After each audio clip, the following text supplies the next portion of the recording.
That's not just a signal. That's a call for war.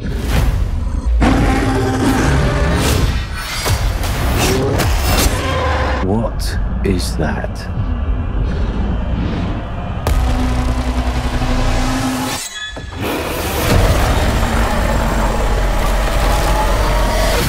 What's happening, Monsterverse fans?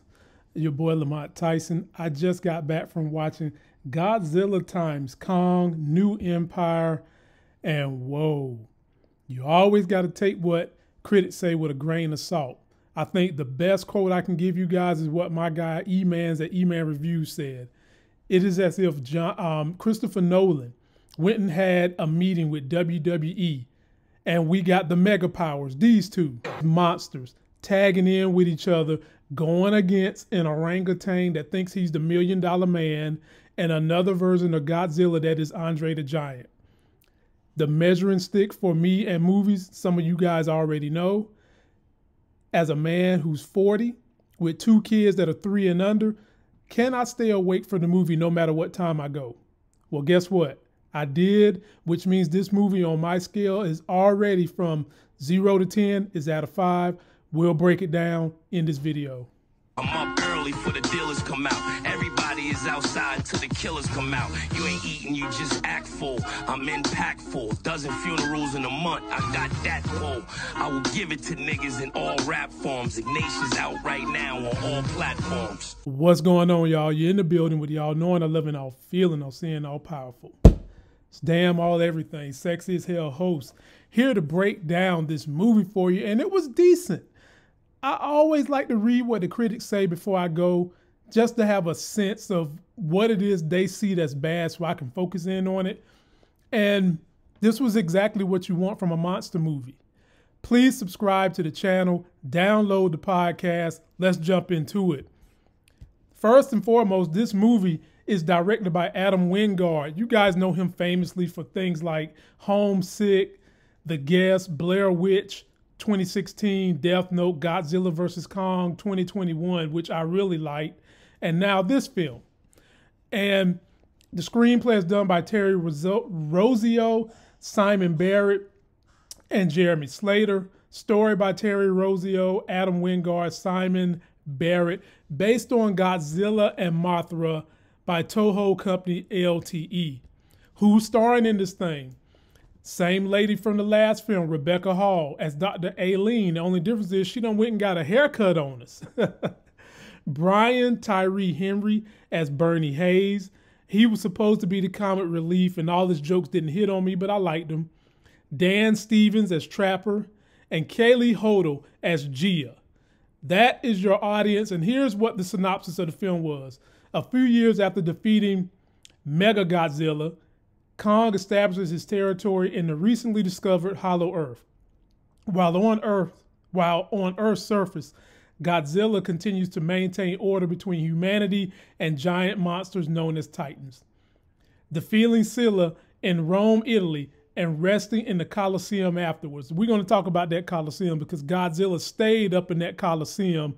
And it was amazing to me how he destroyed the Colosseum leaving, and then miraculously he comes back and that bitch is built back up already for him to go and nest again. A Monarch observation outpost sustained in Hollow Earth picks up an unidentified signal on the surface. The signal causes Gia, the last known survivor of the Iwi tribe from Skull Island, yes, that's Skull Island where Kong comes from, to experience hallucinations, flashbacks, causing her and her adopted mother, Dr. Aileen Andrews, to worry. Also sensing the signal, Godzilla leaves Italy, attacking a nuclear plant in France to absorb its radiation and travel to the Arctic, which is how they got to Hollow Earth in the last movie. Monarchs believe Godzilla is strengthening himself to attack something. Well, that pretty much sums up the movie until we get to the bad guys, ladies and gentlemen. Now, if you go into this thing, this is a spoiler review, by the way, so just keep that in mind. This is the kind of monster movie you want. There's not a lot of narrative. There's not a lot of exposition. This is not going to win an Oscar for best screenplay. It could win something for best visuals, because if you want to go see something that is more about the monsters and less about the humans, that's what you're going to get in this movie. This is not like the TV series where you had an outstanding narrative for the humans and you got a little bit of Godzilla, the one that they did on Apple, which is great. I recommend you watch it if you are a Godzilla fan.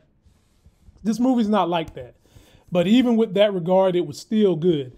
And Act 1 picks up on Kong basically running through Hollow Earth, the places that he knows. And remember, he's thinking he's the last one in Hollow Earth. And there's other monsters trying to threaten him. And you see him setting booby traps up for them, just basically kicking their butt. But the whole first scene is what the synopsis talked about.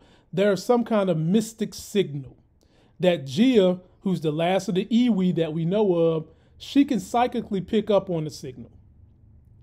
For whatever the reason, she has these psychic abilities to pick up on the signal, and it's causing her to have hallucinations, be detached from school, all kinds of other things that's making her mom upset. And her mom wants some answers. All at the same time, Godzilla is picking up on those signals too, as if some huge titan is coming to fight him. So he's powering up. He's beating other titans. I mean, literally beating them bad, beating them quickly. And in the end, Dr. Eileen goes to Brian Tyree Henry's character, Bernie, looking for answers. Now, you remember, he's the... Bernie is the quack conspiracy theorist for the Titans. He's like your modern day Reddit boy that's sitting in the basement spouting off conspiracy theories. But here's the problem. He got his conspiracy theory right last movie during the pandemic, and he never got his recognition for it. So Dr. Aileen goes to him this time. Is like, look, let me help you. Tell me what these signals are for my daughter, and I'll let you come to Hollow Earth. He took the bait and figured out what the signal was. So you know what? Now we know what's going on. We know that there's something going on in Hollow Earth. We just got to get down there and figure it out. Boom. We immediately get to Act 2. So the whole team, Draper, Brian David Tyree's character, Dr. Aileen, and Gia, they all go into Hollow Earth while Godzilla is on Earth, powering his butt up, destroying nuclear plants, going in the Arctic. Down there was some Titan down there where the magnetosphere of the Earth was at some peak, and he went down there and absorbed all that. But now we headed to Act 2, and we are going into Hollow Earth. And when we get there, their substation in Hollow Earth, Monarch substation, has been destroyed, and you see the red hand of a gorilla. Who's that gorilla? It's definitely not Godzilla, because at the same time in Act 2, this is when Kong starts to descend into uncharted territories in Hollow Earth that no one had ever been before. We'll get back to that in a minute. Now, mind you, this story really is more about Godzilla. This is a story of Godzilla becoming king. Excuse me, not Godzilla, I'm sorry, King Kong becoming the king of Hollow Earth. This is his story more so than it is Godzilla.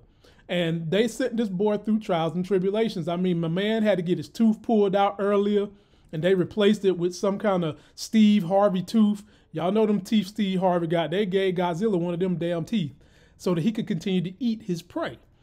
And throughout this trial and tribulation, he finds this new zone in Hollow Earth.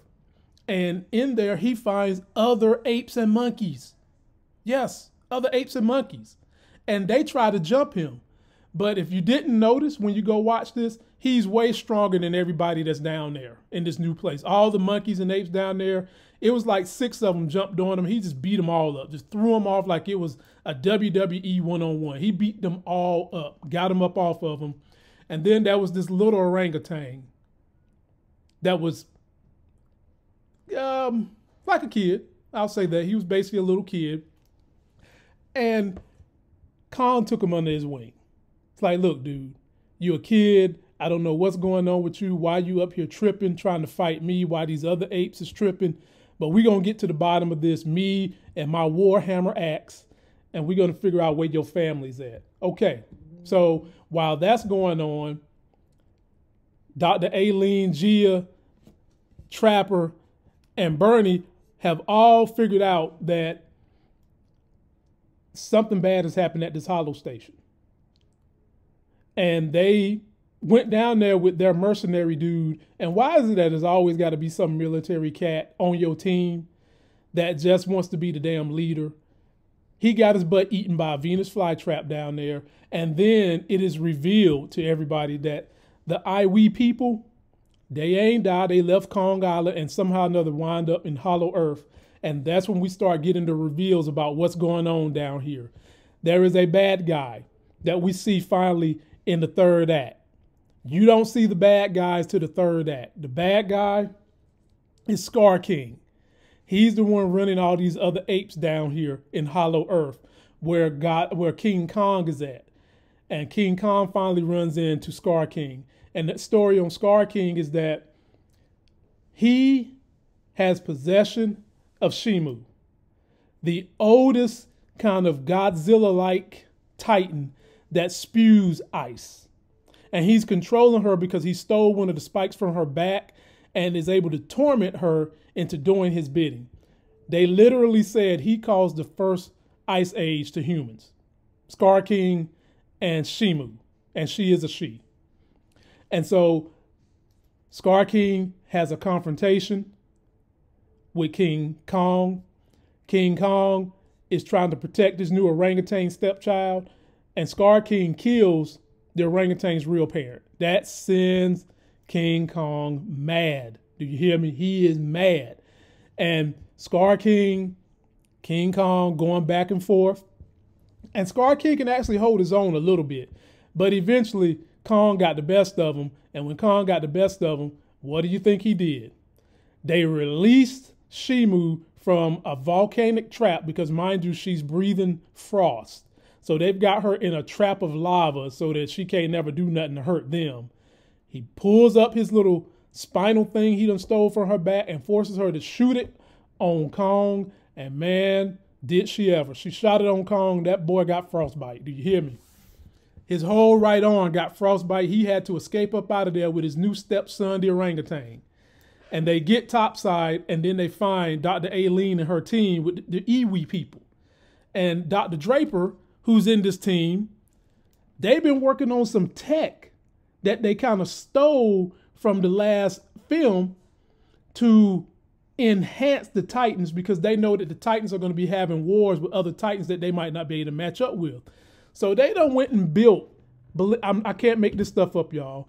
They done went and built Kong, a gauntlet like Thanos would be wearing, minus the jewels. They done built my man a full-fledged gauntlet that's got electricity, hydraulics to give you an extra punch. It's a shield. It's got some fluids in there to inject into his arm to help him heal up. Man, this thing was everything. And the Iwi people basically tell him he's going to need some help to fight Shimu because she's powerful. She's damn near 2 times the size of Godzilla. And so they basically had this prophecy that in the end of days, one of their people from Skull Island would come back and be able to release Mothra, who would be able to communicate with Godzilla to let Godzilla know you need to work with Kong to save our people. And what do y'all think happened? Well, that's exactly what happened. Gia communicated with Mothra. Mothra went up to Earth, let Godzilla know what happened, but not before Kong got up there and was trying to talk some sense into Godzilla, and then they got into little fisticuffs. So this was basically Hulk Hogan versus Macho Man fighting each other with the $1 Million Monkey and Andre the Shimu Giant down in Hollow Earth waiting for them to come. So they fight a little bit, and Godzilla is taken a little back that Kong got this new gauntlet that is really, really intense. But at the end of the day, Godzilla can always overmatch Kong. And he did until Mothra came and warned everybody. And then they did their little standoff. And then here we go to Hollow Earth. Final act, ladies and gentlemen. Kong comes in riding into Hollow Earth on Godzilla to meet Shimu and Skar King. And they have a battle royal, ladies and gentlemen. I mean, just pure monster fight. Exactly what you want. This felt like a summertime movie more so than a spring movie. Monsters fighting each other. The graphics look good. Shimu was menacing, like I said, 2-3 times bigger than Godzilla. But think about this. Godzilla has basically the whole movie been powering up, getting ready for this moment. And Kong's stepson, the orangutan, basically got into the fight and helped Kong, because the fight winds up going back to Earth. Shimu, Godzilla, Skar King, and Kong. And Kong's axe was stuck in Hollow Earth until his orangutan stepson jumped on it, got it, came back up to Earth, and jumped into the fight to help his new stepdaddy Kong. And what happened? They wrestled away that spine piece that Skar King had that he took from Shimu, and they dropped that axe on it, destroyed it, and Kong was able to pick up Skar King, hold him up, and let Shimu freeze him, get her some vengeance. And then Kong split him in half. The end. This was a good movie. This was a very entertaining movie. Now, there was some rumblings that there was supposed to be a post-credit scene with a SpaceGodzilla. I didn't even waste time sticking around from that because the rumor came from one of these very sketchy websites. So if somebody decides to stick around for that and you see it, come back and please let me know. But on a scale of 1 to 10, for what this movie is worth, I definitely give it a 7. And there was a lot of people in my theater, a lot of people. So I'm thinking this movie is going to hit the $50 million mark this weekend. It cost them $135 to make it, which is amazing considering all the great graphics. The graphics look wonderful. The acting was fine. Of course, the storyline and the narrative and the exposition, it was a little cheese, but what you got back in monsters fighting, the soundtrack, the visuals, Hollow Earth and the way it looked, that made up for it. Now, of course, a lot of things you got to use your imagination for. I'm not here to tell you ain't got to do that. So first of all, that gauntlet they built for Kong, you got to use your imagination. The tooth they made for Kong, you got to use your imagination. Why is it that in all these movies, Kong keep getting that butt beat? I mean, he be getting pummeled. But at the same time, seeing him get pummeled and continuously coming back also builds for a good story, makes him seem like he's a hero. And so that's how you're going to feel when you walk out of this thing, that clearly this movie was about him. He was a great hero. He's going to be a good stepdaddy. And now that there's some other people down there in Hollow Earth, there's some Iwi for Gia who decided to not go stay with them. She's going to stay with Dr. Eileen. There's some other apes for Kong. Order has been restored because the apes were the protector of men and Godzilla was the protector of nature, the way they've got the storyline. They've set this thing up for a great Monsterverse and more monsters to come. Somebody just let me know if you legitimately see a post-credit scene with a damn Space Kong. That's going to do it for this video. Don't forget to like the video, comment, subscribe, get that life gain, download the podcast. This movie gets a 7 on the life gain scale. Entertaining, not a whole lot of story narrative for the humans, but you don't go to see this kind of movie for that. And until that next Sex is Hell video, I'm out.